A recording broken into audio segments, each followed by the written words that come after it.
My name is Anuttama, and I'm ISKCON's Minister of Communications based in Washington, D.C. And I've been fortunate to participate in the strategic planning meetings for several years now, in fact, from the inception. And I think this is one of the most important things that's happening within the Hare Krishna movement today worldwide. And the reason I say that was because Srila Prabhupada, in the first purpose that he created for ISKCON, in his 7 purposes that he wrote in 1966, Prabhupada said, ISKCON is meant to systematically propagate spiritual knowledge to society at large. And historically, we've been very good at another of Prabhupada's instructions. He talks about we should do everything based on love and trust. And that's a beautiful quality in our relationships. But equally as important, Prabhupada said systematically. So to look at things in a strategic way, on a temple level, on an international level, on a national level, to look at things in terms of our different ministries and our different communities.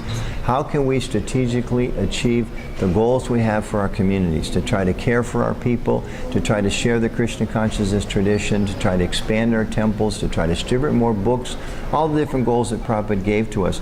We need to know how to do that in a systematic way. I'm actually working with 2 strategic planning committees, the first of which is communications, and the other one is succession. Communications is my main focus as a communications minister.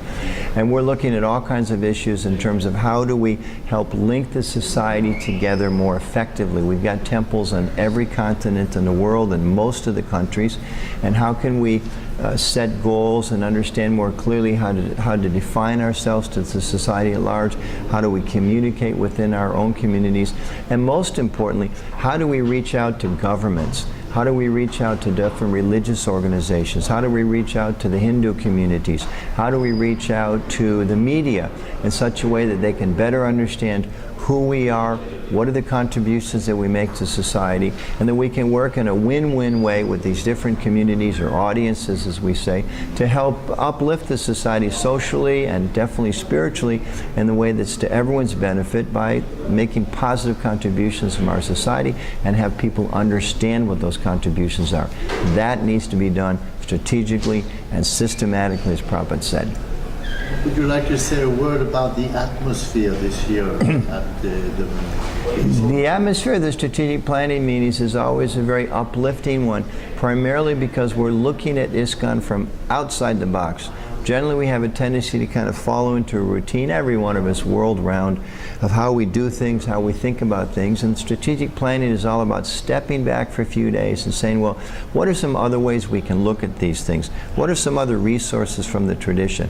What are some other resources from Prabhupada or from outside experts that are there to help give us some insights on how to manage our society in a more effective way? How do we care for our devotees in a more effective way? How do we organize our different priorities in a more effective way? So within the strategic planning meetings, that's the mood and that's the excitement that I think is created at these meetings.